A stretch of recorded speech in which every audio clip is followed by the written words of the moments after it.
For 60 years, Florida was the easiest place in the country to want to live. Warm weather, no state income tax, beaches in every direction, and a quality of life that made every other state seem like a compromise. Then something started happening in 2024 and 2025 that nobody was supposed to write about. People stopped wanting to live in certain Florida towns, not because of weather, not because of politics, because the daily reality of living there stopped feeling like the brochure promised. The insurance bill arrived, the traffic got worse, the condominium assessment came due. The neighbor sold, and the new neighbor was an investor who never moved in. And one quiet morning, the longtime residents realized that the town they loved no longer loved them back. But here is what they are not telling you in the national headlines. The exodus is not hitting every town in Florida the same way. It is hitting specific towns harder than others, and the towns where it is hitting hardest are not the obvious ones. These are the 10 Florida towns where no one wants to live anymore, and the real reason behind every single one of them. Stay until the end, because the town at number 1 used to be the most aspirational address in the entire state, and the people leaving it are not the people you would expect. Number 10, Spring Hill. Spring Hill in Hernando County was always supposed to be the affordable alternative to Tampa for retirees who wanted to slow down. 40 miles north of the city, quiet streets, manageable property taxes. For 15 years it worked. Then the insurance crisis arrived. Wind mitigation requirements pushed annual premiums on a typical 3-bedroom home above $7,000 per year. The median household income in Spring Hill is roughly $60,000, which means insurance alone now consumes more than 10% of pre-tax income before the mortgage payment is even calculated. The retirees who moved here for predictable carrying costs cannot absorb the unpredictability of the next renewal letter. Spring Hill did not change in any visible way.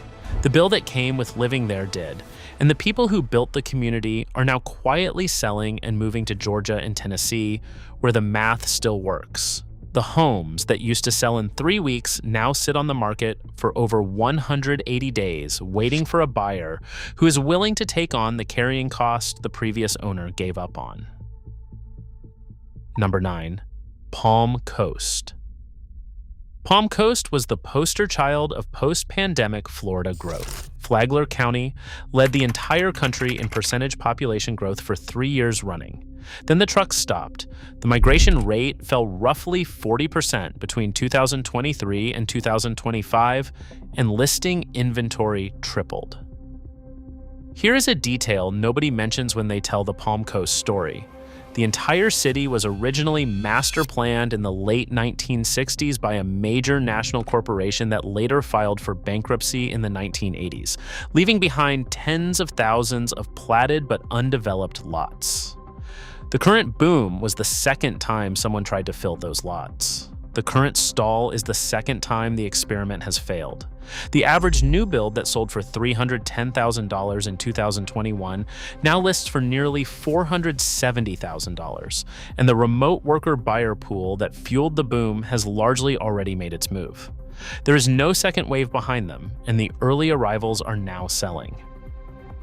The remote workers who arrived in 2021 had imagined a quiet coastal town with affordable square footage and a slower pace. What they got instead was a half-built city where every other lot is still vacant scrubland, the closest grocery store is 15 minutes away, and the neighbors they thought they would meet never actually showed up because the second wave of buyers never came. Number 8, Brandon. Brandon used to be the obvious answer when someone said they wanted Tampa adjacent without paying Tampa prices. Today, it is the town where buyers turn around at the open house. Interstate 4 traffic increased so severely between 2020 and 2024 that a commute from Brandon to downtown Tampa now averages well over 50 minutes in peak hours, up from 28 minutes pre-pandemic. On a bad day, it stretches past 90 minutes each way. The Selman Crosstown Expressway was supposed to fix this problem 20 years ago by giving Brandon commuters a direct toll road into Tampa. It does not work anymore. The toll road is now as congested as the free road, and the surface street alternates add another 15 minutes on top.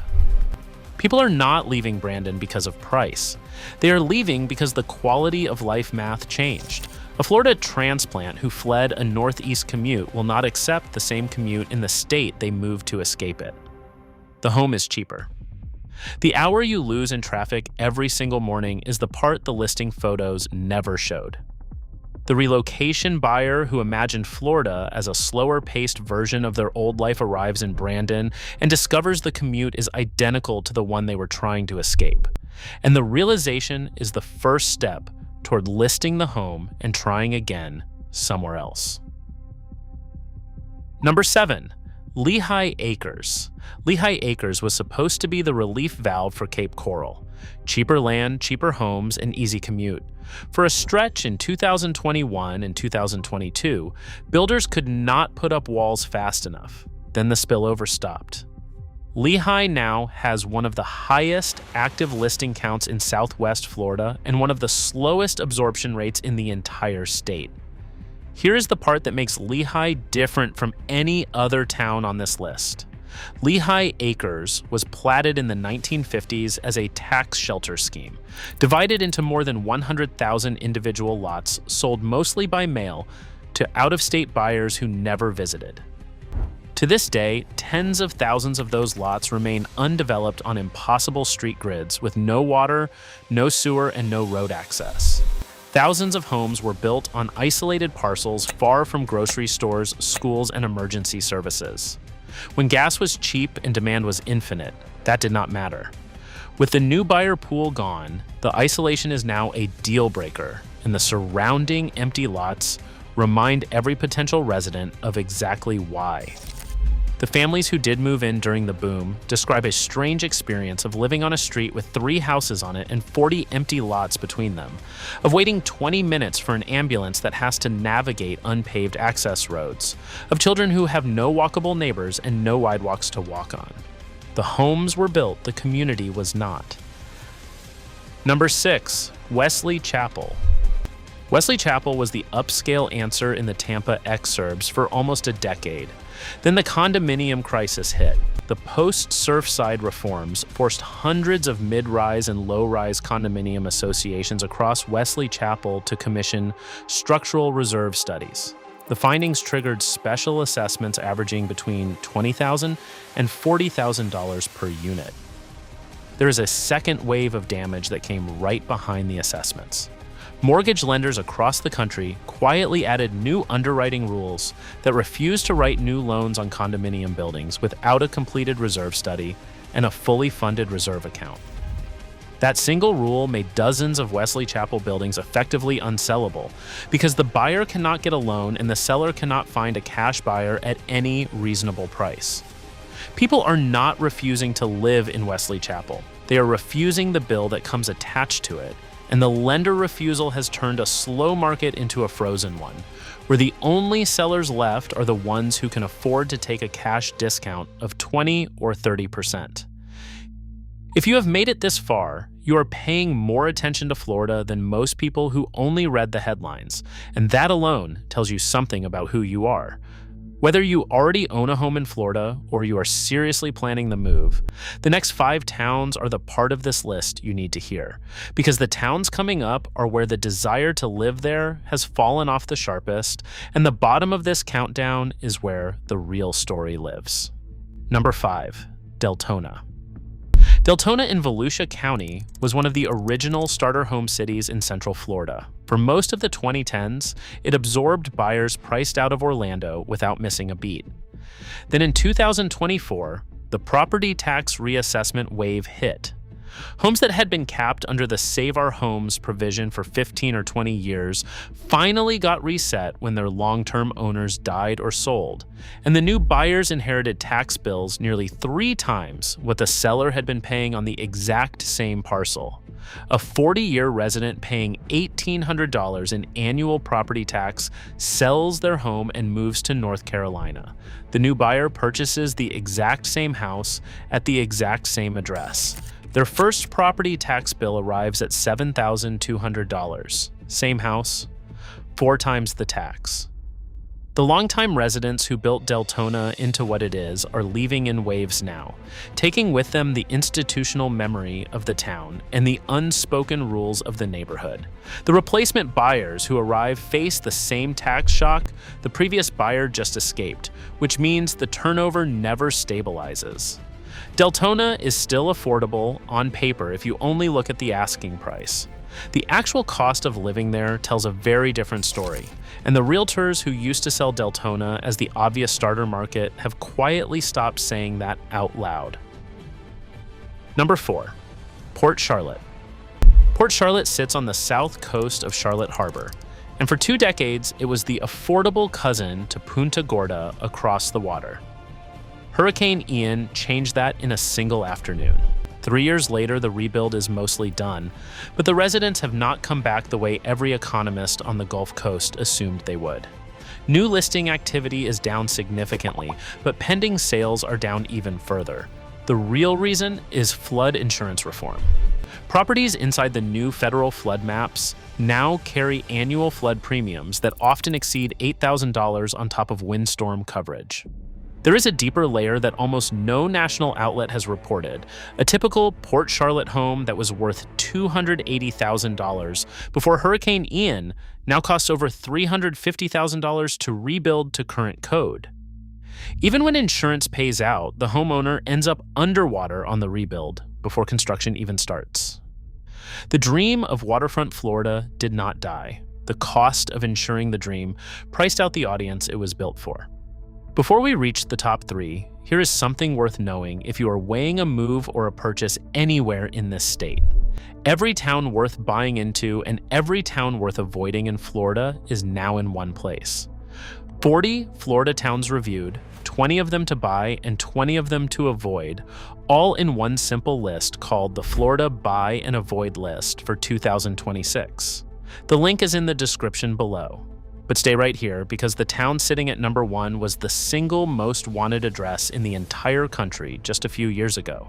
And the reason it collapsed is the part almost nobody is talking about.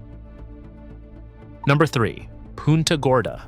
Punta Gorda was always considered a retirement gem. Walkable downtown, low crime, marina access. After Hurricane Ian, the rebuild was extraordinary. The desire to live there afterward was the opposite. The town remains structurally sound, but the insurance market has effectively closed for non-hurricane hardened homes. Citizens Property. Insurance, the state-backed insurer of last resort, raised its average premium here by roughly 38% in 2025 alone. Citizens now holds more residential policies in Charlotte County than every private carrier combined.